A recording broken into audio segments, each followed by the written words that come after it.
शुभ प्रभात। आज हम लोग देख रहे हैं कक्षा 7 अध्याय 11 जंतुओं और पादप में परिवहन। हमारा पहला शब्द है परिसंचरण तंत्र।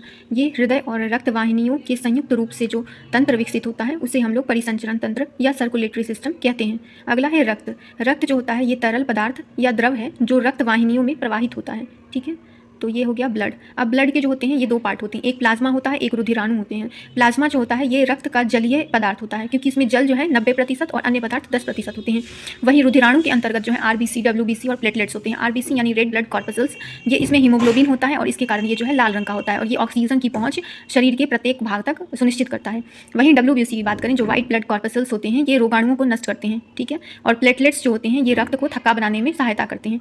अगला शब्द है हमारा रक्तवाहिनी। रक्तवाहिनी जो होता है ये रक्त को एक स्थान से दूसरे स्थान तक ले जाने में सहायता करता है। इसके अंतर्गत दो भाग होते हैं, एक धमनी एक शिरा, जिसे हम लोग देखते हैं कि हृदय से ऑक्सीजन समृद्ध जो रक्त होता है वो शरीर के सभी भाग तक जो ले जाता है तो उसे हम लोग धमनी के अंतर्गत देखते हैं। वहीं शिरा जो है ये हृदय तक शरीर के सभी CO2 युक्त जो रक्त होता है उसको पहुंचाते हैं, तो वो शिरा के अंतर्गत होते हैं, वेंस होते हैं। और वहीं अगर धमनी यानी आर्टरीज की बात करें तो यहाँ पे जो है प्रेशर अधिक होता है। जब प्रेशर अधिक होता है तो यहाँ की जो दीवार होती है, धमनी की जो दीवार होती है ये मोटी होती है और इलास्टिक होती है। वहीं अगर हम देखें शिरा की तो ये जो इनकी जो भित्तियाँ होती हैं ये पतली होती हैं और इसमें वॉल्व उपस्थित होता है ताकि ये जो है एक दिशा को ही जाए। ठीक है, अगला है स्पंदन दर। स्पंदन दर जो होता है ये पल्सेटिंग रेट जो होता है, इसमें प्रति मिनट स्पंदों की संख्या होती है, पल्स की संख्या होती है जो सामान्यतः 72 से 80 स्पंदन प्रति मिनट तक होती है, ये सामान्यतः होता है। और धमनियों की बात करें तो धमनियाँ जो है वाहिनियों में बटी होती हैं और वाहिनियाँ जो होती हैं केशिकाओं में और केशिकाएँ जो है आगे जाकर शिराओं में विभक्त होती हैं। इस तरह से इनका जो है एक जाल सा बना होता है। और अगला हमारा शब्द है हृदय। जो हृदय होता है यानी हार्ट होता है ये रक्त द्वारा जितने भी पदार्थ के परिवहन होते हैं उन सब की पंपिंग के रूप में ये काम करता है। और ये ऐसा बॉडी पार्ट है जो कि जन्म जब नहीं होता है, जन्म जो बेबी का अगर देखें तो सबसे पहले ये हार्ट आता है, उसके बाद ये आजीवन बना रहता है। और इसकी अगर स्थिति की बात करें तो ये वक्ष गुहा में उपस्थित होता है और इसका जो निचला सिरा होता है थोड़ी बाईं ओर झुका होता है। ठीक है, ये जो है थोड़ी बाईं ओर होता है।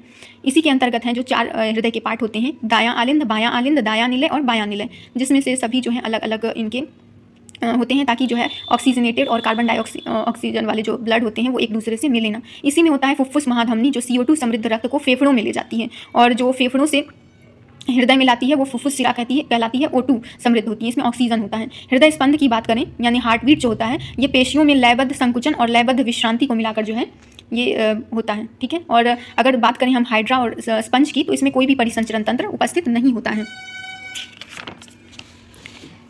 इसी के अंतर्गत हम लोग देखते हैं उत्सर्जन। उत्सर्जन यानी एक्सक्रीशन। जो भी सजीव वस्तु होती है या सजीव कोशिकाएं होती हैं उसमें निर्मित होने वाले कुछ अपशिष्ट पदार्थ होते हैं। वही अपशिष्ट पदार्थ को जब हम बाहर निकालते हैं तो उस प्रक्रिया को उत्सर्जन कहते हैं। और जब इन सभी उत्सर्जन प्रक्रिया में भाग लेने वाले अंग इसमें शामिल होते हैं तो इसे हम लोग उत्सर्जन तंत्र के अंतर्गत देखते हैं, जिसमें वृक्क यानी किडनी, मूत्रवाहिनियां, मूत्राशय और मूत्रमार्ग जो है होता है शामिल। वृक्क की बात करें यानी कि जो हमारी किडनी है ये 2 होती है और ये रक्त से जो भी उपयोगी पदार्थ होती है उसका जो है एब्जॉर्प्शन करती है, अवशोषित करती है, और जो अनुपयोगी पदार्थ होते हैं उनको अलग करती है। अनुपयोगी पदार्थ में इसमें जो जल में घुले हुए अपशिष्ट पदार्थ होते हैं जिसे मूत्र के रूप में इसे पृथक किया जाता है। वहीं इसमें जो शामिल होने वाले अंग की बात करें तो वृक्क में सबसे पहले जो भी है ब्लड आता है, उसके बाद यहाँ से जो है मूत्र अलग होकर मूत्रवाहिनी में जाता है, मूत्रवाहिनी से मूत्राशय में, और मूत्राशय से जो है मूत्र मार्ग द्वारा मूत्र रंध्र से जो है शरीर के बाहर निकाल दिया जाता है।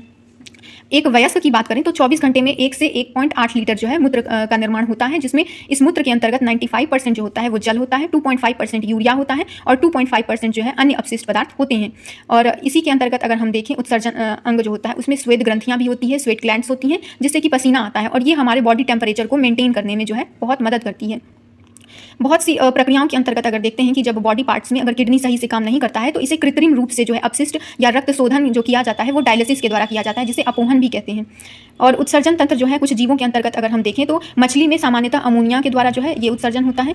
पक्षी या छिपकली या सर्प जो भी होते हैं वो सेमी सॉलिड व्हाइट कलर का जो है यूरिक अम्ल डिस्चार्ज करते हैं। मानव में ये यूरिया के रूप में जो है निष्कर्षित होता है, निकाला जाता है। अगर हम पौधों में देखें कि ये परिवहन तंत्र किस प्रकार काम करते हैं तो जो पौधे के जड़ में मूल रोम होते हैं उसमें जल जो होते हैं उसके आसपास जल में घुले हुए जो भी खनिज होते हैं या जल जो आसपास होता है उन सबको एब्जॉर्ब करके इनके मूल सतह का जो क्षेत्रफल जितना अधिक होगा उतना अधिक एब्जॉर्प्शन होगा और यहाँ से जो है ये पौधों के अनेक भाग तक ऊपर तक जो है पहुँचाया जाता है। ऊतक क्या होते हैं? ये जो होते हैं सेल, और ये एक होता है टिश्यू। तो सेल जो होता है, सेल बहुत सारे सेल्स के मिलने के बाद जो है ये ऊतक यानी टिश्यूज़ बनते हैं। कोशिकाओं का एक वैसा समूह होता है जो किसी जीव में किसी कार्य को, विशेष कार्य को संपादित करते हैं, तो ये ऊतक कहलाते हैं। इसमें हम देखते हैं संवहन, ऊतक, संवहन ऊतक जो होते हैं ये पौधों में जो है परिवहन के लिए प्रयुक्त होते हैं, जिसमें 2 प्रकार के संवहन ऊतक होते हैं। एक होता है जाइलम, एक होता है फ्लोएम। जाइलम जो होता है ये जल और पोषक पदार्थ को पौधों के अन्य हिस्सों तक पहुंचाता है। वहीं फ्लोएम जो होता है ये जब पौधे भोजन बना लेते हैं प्रकाश संश्लेषण की विधि के द्वारा, तो उसको जो है भोजन को उनके पौधों के अन्य भाग तक जो पहुंचाने की प्रक्रिया होती है यह फ्लोएम के द्वारा की जाती है। पौधों में अगर यदि उत्सर्जन की बात करें तो पत्तियों की सतह पर उपस्थित जो रंध्र होते हैं, स्ट्रोमा होते हैं, स्टोमाटा होते हैं, तो इस प्रक्रम से उनका जो है वाष्पोत्सर्जन के द्वारा जल जो है वाष्पित हो जाते हैं, ऊपर जो है उड़ जाते हैं वातावरण में। तो इससे क्या होती है, जो पौधों को ठंडा रखने में जो है इसमें उनका जो टेम्परेचर है वो मेंटेन रह पाता है इस प्रक्रिया के द्वारा।